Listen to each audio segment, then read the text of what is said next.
Hi everyone, welcome to No Idea Whatsoever. Today I have with me Siddhant Sharma, who is one of India's most celebrated polo players. He's also a part of the Indian national team and has represented us all over the world. So welcome Siddhant, thank you for coming. I'd wanted to know, did you always know you were going to become a polo player, considering it's quite a rare profession in India? Or did you have no idea whatsoever? I was more inclined to sports always since the beginning. I played tennis quite seriously, and I wanted to turn throw, but that didn't sort of work out. And then polo came around little bit later. I was always into riding horses and loved animals, so I was always around them. But I think when I was closer to grade 10, 11, then that's when I decided I'm going to do polo very seriously. But tell me, obviously you went to, which school did you go to? I went to Springdale. Then, yeah. So, you obviously must have followed the typical curriculum we all have grown up with.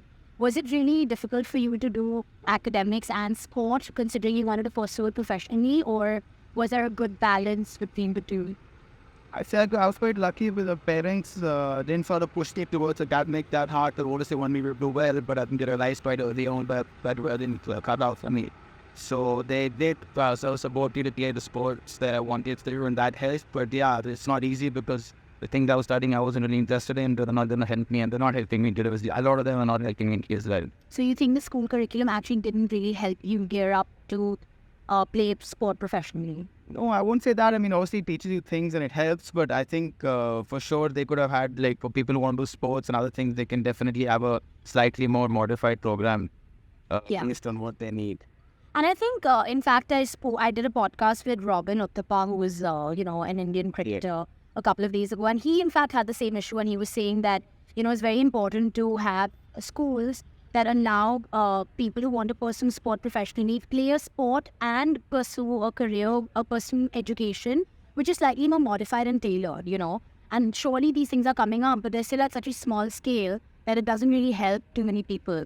But what would you change about the school curriculum? For example, obviously now you are doing so well, you're representing India, and you've reached such a accomplished stage. What would you change about the curriculum in school? Well, I think like they judge students on math, science, English, etc.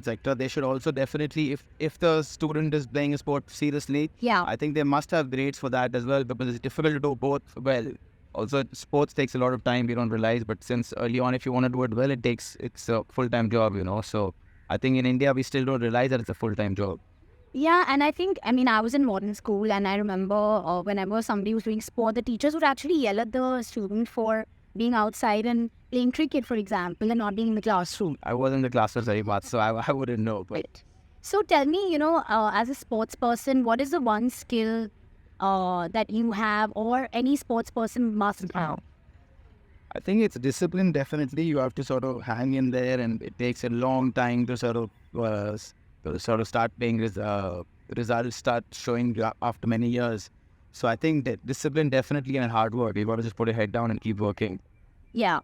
And you mentioned you played tennis, initially, and then and then you steered away from it and moved towards polo. How come tennis and then suddenly polo?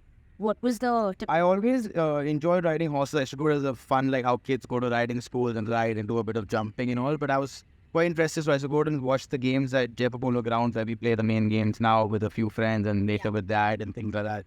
So I always did horse riding, so that sort of came a bit naturally. And polo just seemed like an interesting sport with all the sort of adrenaline rush, and it's a beautiful sport. And now I play it, and I feel very lucky to be involved with the sport. But did you ever have like a massive fall as a kid? Because that's something, sometimes people, like I started riding when I was a kid, but then I had a couple of falls and I didn't really do it with such enthusiasm because I got quite scared. Did you have any of those? Yeah, I was quite young. I had quite a nasty fall, but I think credit to my father, he kept sort of pushing me to get back on, in quite a nice way. So I did take a gap in between though. I had a few years that I didn't ride when I was younger. You did, and then you got back into it. But a few years later. Okay. Polo is associated as a very elite sport. And also it's a sport that you don't really see on TV, like how you watch. Even tennis you can see on TV. You see basketball, cricket, of course, hockey, etc. But polo is not really something people watch on TV or know about unless they come and watch the physical games, which are also sparingly because they happen during season only, right? Tell us about polo as a sport. So I think it is difficult because there are too many logistics involved in the sport. Just to give you a quick thing, like we have four players on each side, and even at a normal level, every player on each side needs at least 4 to 6 horses, even at the lower levels. So logistics of it is difficult to work, and it's not a sport that's reached the masses. I really hope, and we all in the sport wish that it gets there someday with the league coming in. There's a Gujarat league that happened this year, which got a lot of people to watch polo. Yeah. It's a different format though. But yeah, I think as a sports, as an association, we need to definitely do more things for more people to know about the sport and have the opportunity to at least come and see the sport, if nothing else. And where all, I know also, polo usually happens in Delhi, Jaipur, Jodhpur. There's a season in Bombay. What about the other cities? Like, why are they left out? So the thing is, because also the main instrument in this game is our sort of, so they transport them to faraway cities and all is not always so easy, but considering the weather and traffic and things like that. So south of India, which is Bangalore and all those places, do have polo, but they sort of have their own set of players and they play more arena polo than so much of the field polo. Yeah.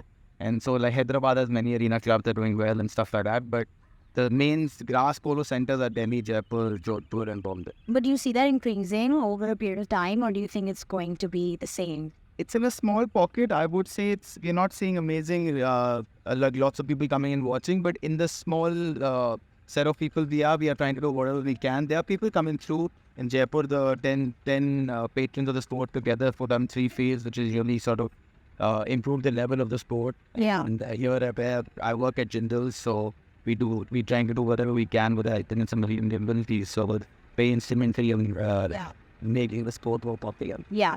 And it's always been associated with kings playing and, a royal sport. Is that still very much the case, or has it sort of transitioned from there? I think it's transition from there, but the fact that it's expensive sport is not going to change. Horses cost money, and just the logistics of it it's never going to be a cheap sport. But, yeah, of course. But definitely, I mean, I'm not from any of those families, and it's not easy because you need to learn how to ride and play, so it takes a lot of time, and it does take money, definitely. But I think if someone's really sort of puts their head down and really wants to do it, they can, but you have to be really passionate about it. And in polo, obviously, everyone has a handicap. Tell us about that. How does that work? And what is your handicap? I'm going to be 3 goals from September, but I was 4 goals. So basically, how it works is the association gets a committee every year, and they judge people on the performance of the whole year. But that's many things like man marking, how much value addition due to your team. Yeah. So that's the idea. And every tournament, every week has a handicap level. So it'll be 8-goal tournaments, 10-goal tournaments. Yeah. Some of the 4 players have to add up to that. Cannot be more than that. If they're lesser than, they get goals on the board to start with. So it's basically like golf, but the handicaps work the other way around. So actually another interesting thing, which I also learned when I started playing, was that you can only play with your right hand. And there's so many, I'm left-handed. And why is that the case? So basically because of the speeds we play at, and also we're sitting on the horses, which are quite powerful. It's all the rules are designed again for safety of the players and the horses. So because of that, we only allow right-handed use your right hand with the ball, but otherwise there's too many chances of collisions. But it's such a dangerous sport. It's actually considered, one of the most dangerous sports in the world. Like, isn't it, are you scared sometimes when you're playing? Like, what are the safety precautions that you have to take?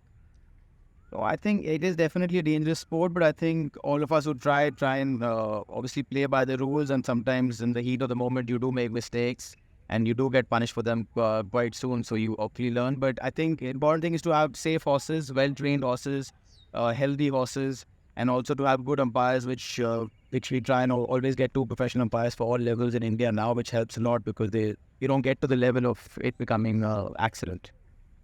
Fine. And what about, you mentioned you have to have well-trained horses. What does that mean? So like, can not every horse play polo? So that's quite a good question, because a lot of people, I think, who don't know the sport think that every horse plays polo. These horses that we play are super special athletes. They're even more important than we are, actually. And so they all go through a long training process. I mean, usually 2 to 3 years minimum before they start playing, and then another year of exposure. They're like any young player who start playing polo, they take many years to start competing. So we do take care of them. They go through a whole program and they sort of have programs set out for the year. So when we play them in the season, we play them for about 3-4 months, and then they go into the rest period where we sort out the injuries if there are any, and they just sort of go into a bit of rehab and relax, and then they come back. It takes 2 months for them to get fit and then play again. So it's a full-time job because you always have to be doing something with them. Another interesting thing, which I discovered was that most of the polo ponies are female, like they're mares. So why? Again, what is the reason for that and not so much for geldings or stallions plain? That's mainly because of females. Because in polo, whenever we travel and even in the stall, there's not one horse. We have quite a few horses every one. So the stallions can be temperamental and difficult sometimes. So it's Like just humankind. yeah, almost. But the females in the human being world are a little bit more dangerous. No, so the stallions can be a bit of a pain, but however, there are lots of good top stallions in the world who play, but they just have to be sort of taken care more and also have to be transported separately. So it's a little bit of a pain. But a lot of the good horses are geldings. There's that is there, but the mares I think tend to be sort of more cooperative. Okay.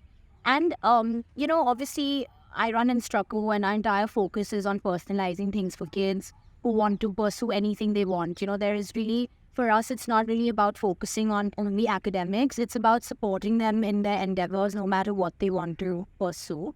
And the one thing I think which is common across the board for anything in the world is communication, right? So how important is communication in polo, both with the team players and the horses?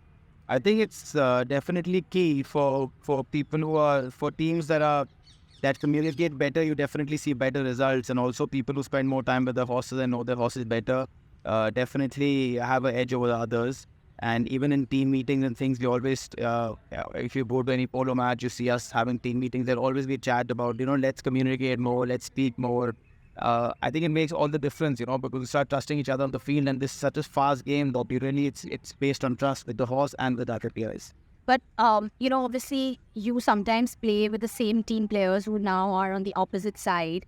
How do you have that relationship on the field and off the field? It's obviously extremely important to not have any sort of animosity, whether you win or lose. How do you manage those things? Not just you, but overall in the sport. I think it's such a small community that we try and really, most of us are friends, I think, and because sometimes, you have these collisions and things and you sort of bit of bad blood, but I think most of us sort of deal with them quite well. And usually we all we play with each other and against each other so often that we sort of get used to it. And it's then we know each other quite well, which is quite interesting, but also sometimes a bit boring because you know what the other guy's strengths and weaknesses are. So does that also help you predict their game? Yes and no. At every level is different, and every like if I'm playing in some teams, I'm expected to play at certain position, and some teams are playing different positions. So that changes a lot, and varies a lot from team to team. And much like the IPL, you have foreign players in polo teams, and also for cricket you have 11 players, but here you have 4 only. So how do the Indian players get an opportunity to play when you have pros from overseas coming? How do you make sure everyone who's striving to play polo, considering it's such an expensive sport, has a job and can actually do well and make money? I think we're struggling with that at the moment, honestly, as an Indian polo. But the thing is, they need to have many levels of playing. Like, we're playing the high goal level where the established teams can play and participate and who are ready for that kind of competition. Yeah. I think also there must be a B and a C segment where the younger teams can play and compete, because you need to play a level playing field. It's very unfair to play against setups that have been running for 10 years or more. So I think that's where we need to do a bit better.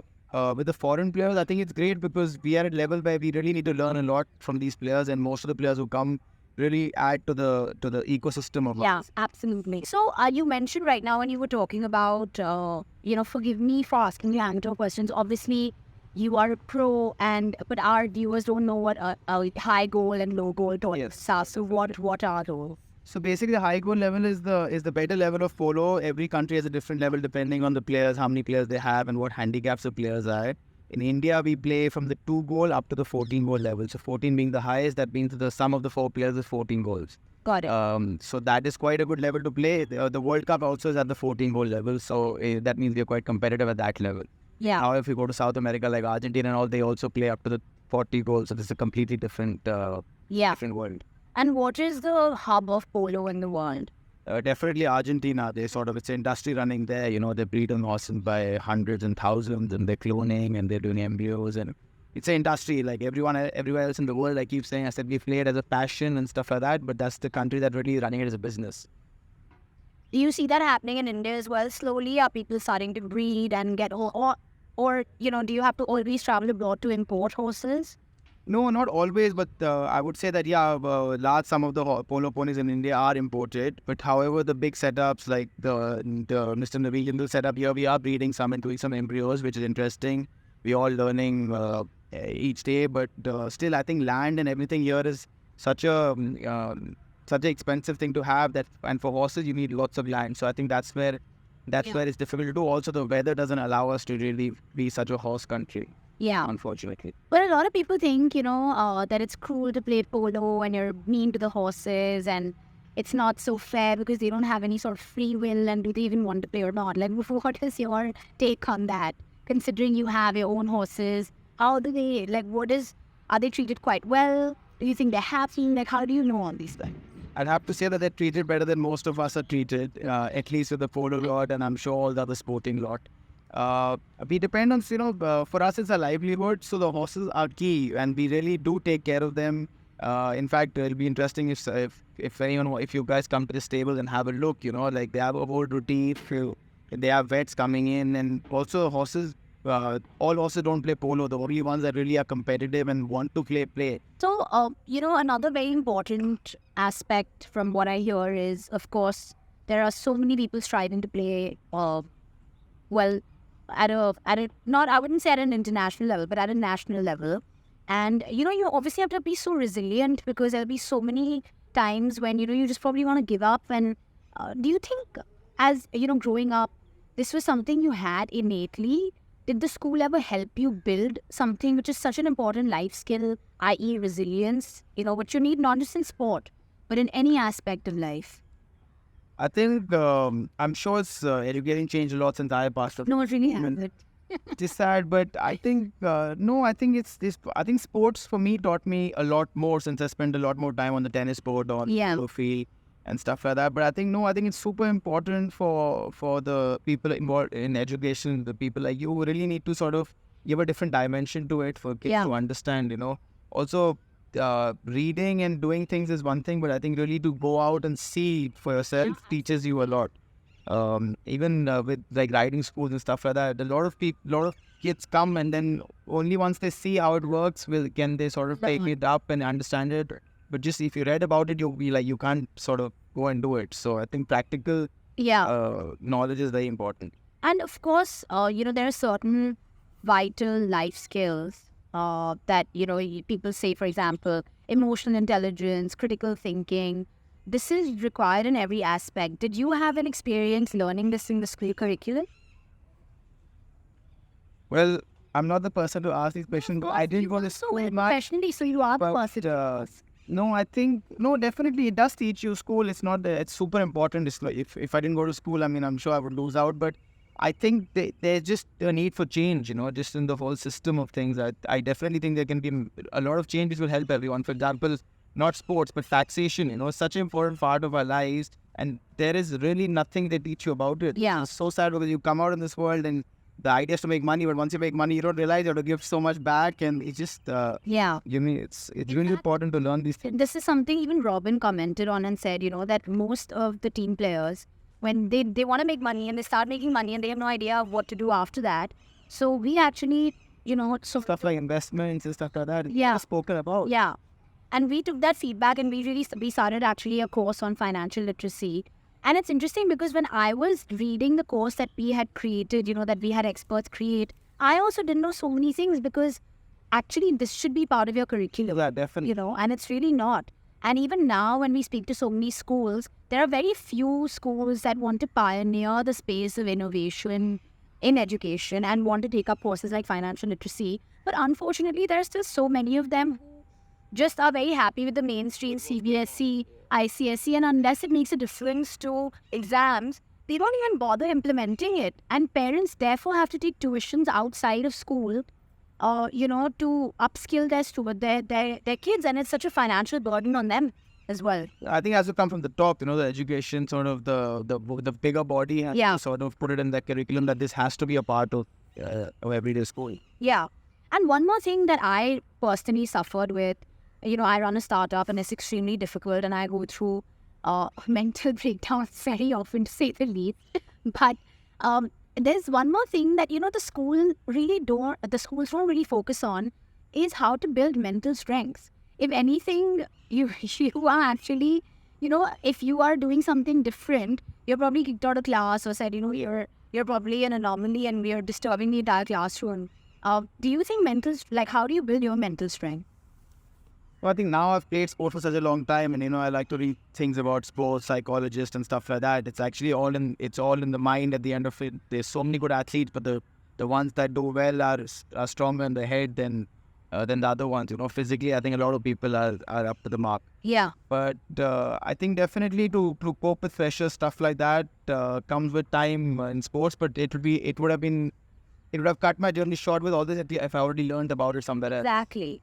And it's not just, I think it really helps you so much whilst you're going through it, because now you're older and, you know how to cope with mental stress. But when you were younger and, for example, playing polo and, not being able to achieve what you wanted to on that particular day, you probably didn't even know what building resilience or mental strength was, because your brain wasn't even wired to learning this from the beginning. How did you cope with it as a child? No, I think, I don't know, it just sort of, you're there and you learn. And I don't know that. I don't think there's a stepwise procedure for that. I think you just have to be in there and learn. Yeah. And I think every time you fail, you sort of learn, and if also you really want to do it. Yeah. But I think the key to it is that you really have to be desperate to sort of get somewhere, and then you sort of, if you just hang in there, I think you sort of will get there. And as a sports person, how important is public speaking? Obviously you give interviews, not just in India, but all over the world. Have you gone through any formal training in public speaking? No, I haven't, but I think it's so super critical, It's very, very important, especially when you play for India and stuff like that. It's so important to conduct yourself in a certain way. You represent the country, so many people. I think it's crucial, and it's an ongoing process, You keep learning as you grow. Yeah. And also speaking to how we speak to each other in the team meetings and all makes such a difference in the outcome of the game. Sometimes, I am in the bracket where you sometimes scream and, shout at younger players because you're so hot in the game, but it really doesn't help. So I think it really makes a difference on how you can communicate with other players. Yeah.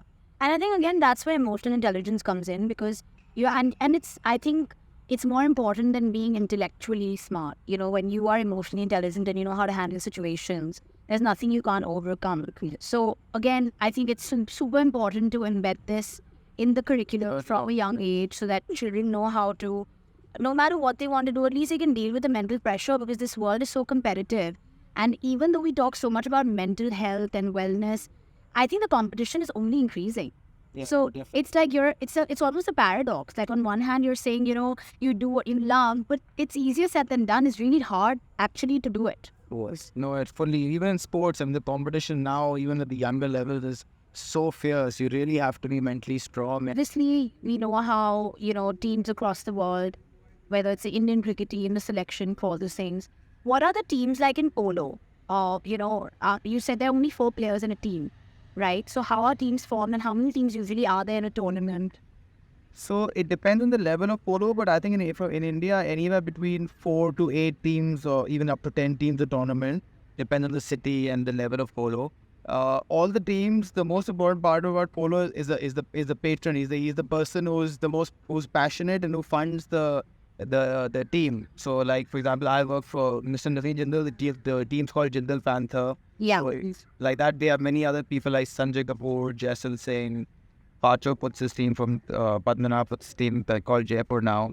Jodhpur does a team, stuff like that. So the patron is very, very important, because he's the team mentor in a way. Yeah. He's the leading force, So also, it's similar to all the IPL, like where people buy players. Yes, but no, because the owner plays. Exactly. Oh, okay. So the patrons are actually playing with. Yeah, they are the part of the 4 players, and it's super. Like a lot of the patrons play really well as well, and sort of add a lot of value to this team. Like Mr. Naveen Jindal used to be 2 balls at one time. Yeah.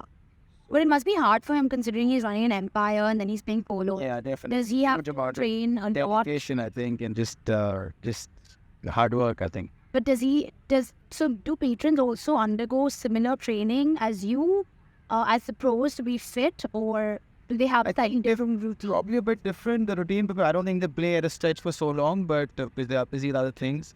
But I think, no, when you play practices, they're always part of the practices wherever they are. If you're playing the tournaments, and sure they make time for it, which is not easy to do, I'm sure, but they manage to do that. So you said you played for a long Stratfield time. What is that? What is that strat? So in India, we start the season on September 1st, but Right. we start playing because the weather becomes a bit better for the horses mainly, and it's too hot otherwise. So we start on September 1st tournaments, and then we play up till April. Then we go into the off season. But in the off season, we go into training of younger horses. Some of us go to Argentina abroad to train ourselves to get better. And all the young horses that's the time we focus on the young horses for them to mature and sort of put the miles on them, as they say, for them to start playing polo. So another interesting thing actually, which most people don't know about, is that polo is a sport that started in Manipur. Modern day polo, what we play now, is actually a sport that started in Manipur. Was it different then and from what it is now? Yeah, so that polo is very different. It was smaller horses and obviously very different rules now with the horses becoming sort of the breeding has come a long way and things like that. So the sport has totally changed. But yes, it started in Manipur and they still play it. And some of the players from here, whenever they can, they still go. It's a great experience and it's just different, but it's great fun. And it is a heritage sport, right? So being heritage, what does the government do to preserve it, promote it, make sure that, it's not a dying sport? The Indian Army plays a very important role in Indian polo because they were sort of caretakers of it. Now it's a little bit lesser since the involvement is not as much, but earlier they were sort of having, the majority of the teams were army teams, and since polo involves such an infrastructure in terms of land, field, stuff like that, the vets, the army was very, very instrumental in setting up those things.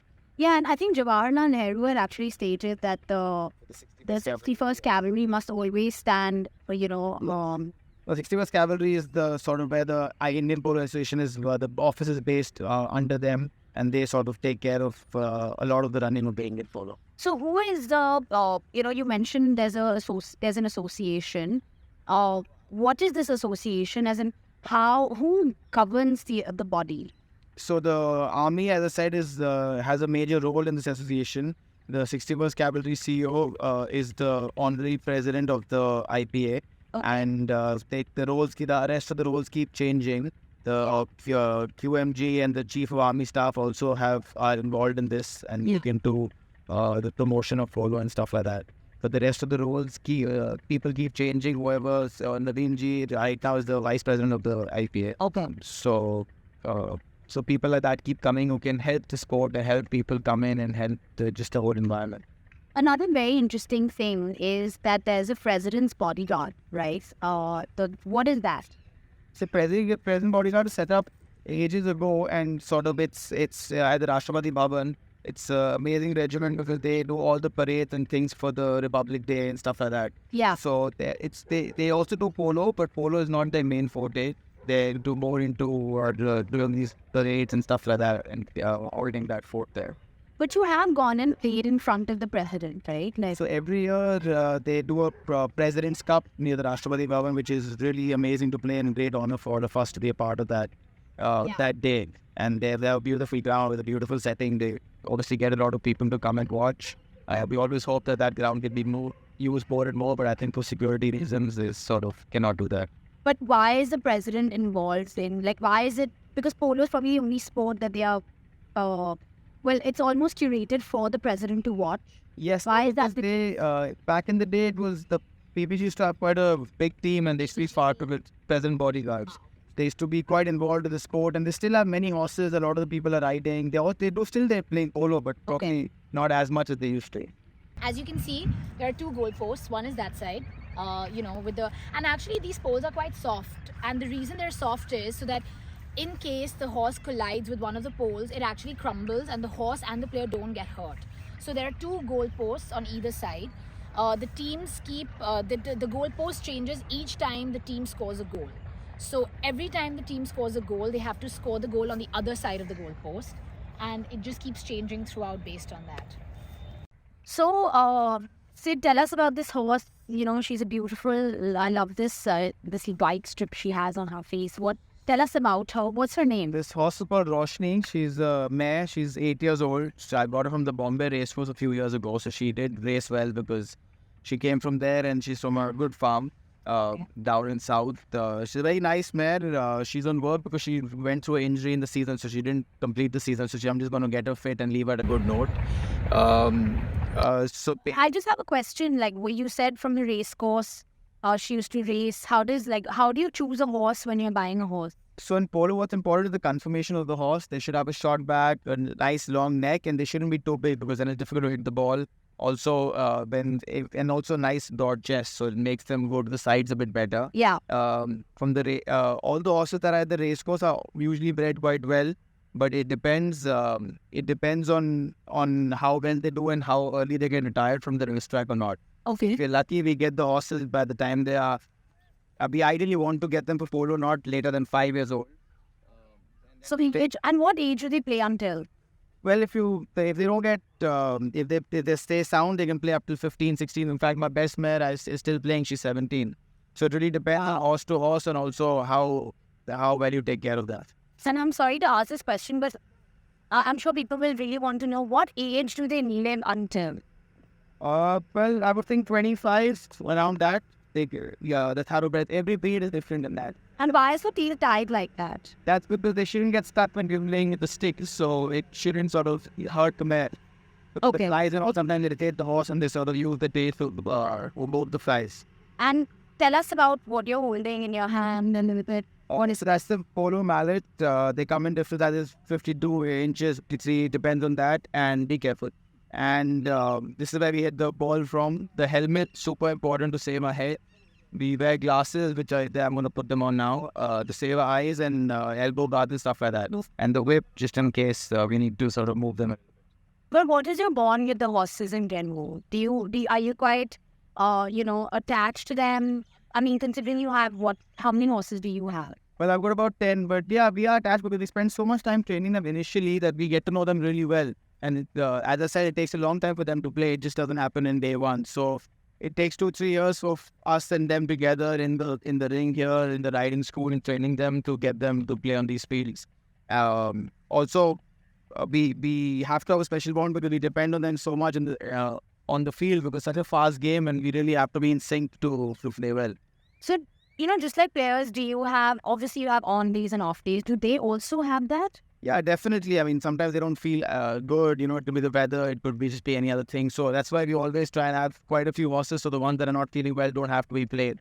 And also every horse is good. Some of them are good for certain levels. Some of them are good for certain other levels.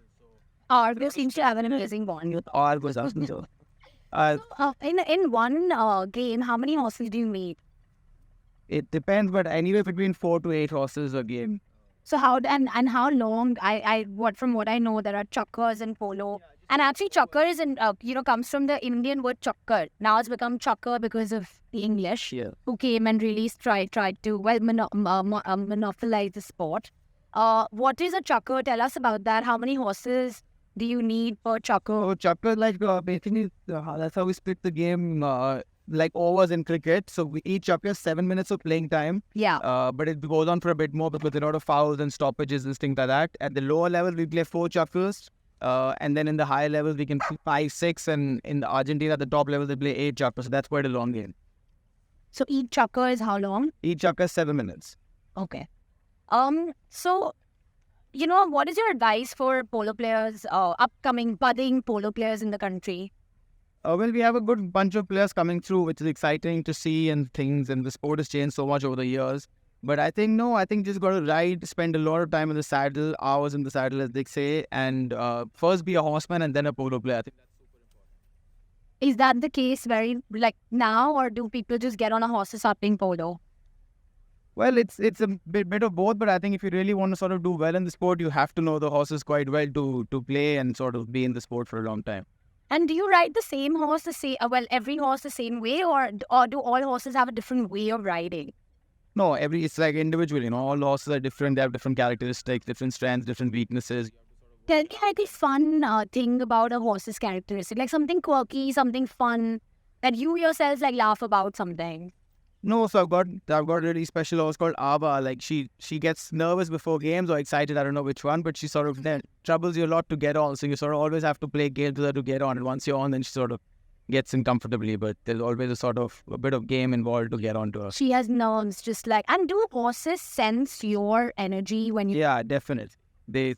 So they know the difference between a good rider and a bad rider. Yeah, and they know when you're nervous, when you're not feeling good. If you're feeling good, sort of. That's why abroad, it's amazing to see them on the same horse. They can perform so much better than we perform on some of them, and that just all to do with horsemanship and riding, even though they don't know the horses that well. So, one more question I have is, who is your favorite polo player and why? Definitely, Adolfo Cambiaso is an Argentine polo player. He's sort of close to 50, and he's still at the top of the game. It just shows. 50. Yes. So you play polo. Yeah, the sport you can play for a while because sort of they say 30 to 40 is your sort of best years in polo, but the new generation proving that wrong. But this guy is still at the top of his game. I think just how sort of involved he is with his horses and how well he sort of organizes. It's all about organization at the good level, even at the lower level, Yeah. Go to the game organized with good horses, good team, you tend to do obviously better than if you're not organized and sort of. And I think your organization is an ongoing process. Even if you keep winning, you have to, in fact, be even more organized when you keep winning because Pressure. yeah, pressure is more and sort of the stakes are higher. So, since you play sport and you obviously are very, your career profession is very offbeat, so to say, considering we're in corporate jobs, etc. How different is your life from, your friends who are working in jobs? What do you ever think you'd like to be on the other side of the fence, or is this where you want to be? No, I think I really enjoy this. Honestly, I love it, and I feel super lucky and blessed to be playing this sport. Not many people get an opportunity to do this as for a living. But it's like any other job. At the end of the day, I have to say that we have to put in the hours. We have to come. We have low days. We have highs, lows, and sort of it's in like any other thing. But since we love it so much, I think we just take it in a very different way. But I would like to continue doing this as long as I could. And so if you had to have dinner with any 5 people in the world at the same time, who would they be? That's interesting. Well, since I play sport, I try and get all the sport legends on one table and sort of discuss and go through their journeys with them face to face. Definitely Adolfo Cambiaso, like I said, he's my best favorite polo player in the world. Well, probably Messi, probably get a boxer in, and sort of from there, like Tiger Woods. That's 3, so you have to name 2. Maybe tennis, since you play tennis? Federer, Nadal, Djokovic. Okay. So, yeah. I think it'll be interesting to get both Djokovic and Federer together now. That'll be kind of cool. Okay, great. Thank you very much. It was so nice to have you. Hopefully she's fine and she's chilling. But anything else you'd like to? No, thank you for having me.